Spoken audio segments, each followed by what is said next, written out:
បានឆែងចិនឲ្យច្បាស់មុនស្រឡាញ់ពេលថ្ងៃព្រួនមកដល់ទើបដឹងខ្លួនចាញ់សាររើស្នេហ៍វិញក៏បងមិនចង់តបើកឱកាសឲ្យខ្លួនឯងបំភ្លេចតែមិនអាចព្រោះចិននៅតែស្មុគសដឹងថាបងអស្នេហ៍នៅតែចង់បន្ត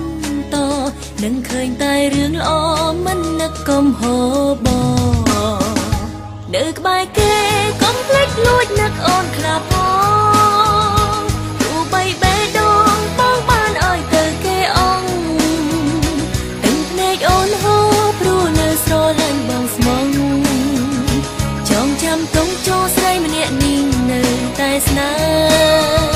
ហើយឈ្មោះគេនឹងឃើញដល់ឈ្មោះអូនខ្លះផងទោះបំណងបងមិនអាចត្រឡប់មកឆ្ងាយគ្នាតែសុំចិនបងនៅក្បែរទោះអូនចាញ់គេតែអូនសុំធ្វើមនុស្សបងនឹក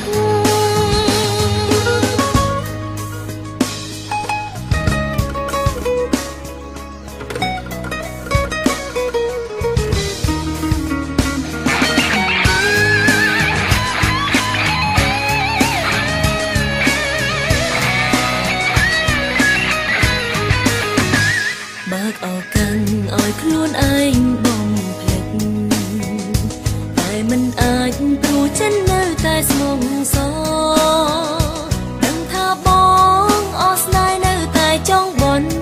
តនឹងឃើញតែរឿងល្អមិននឹកកំហុសបងនៅក្បែរគេកុំភ្លេចលួចនឹកអូនខ្លះផងទោះបីបេះដូងបងបានឲ្យទៅគេអងអូនហូរព្រោះនៅស្រលាញ់បងស្មងចងចាំទុំចូលស្រីម្នាក់នេះនៅតែស្នេហ៍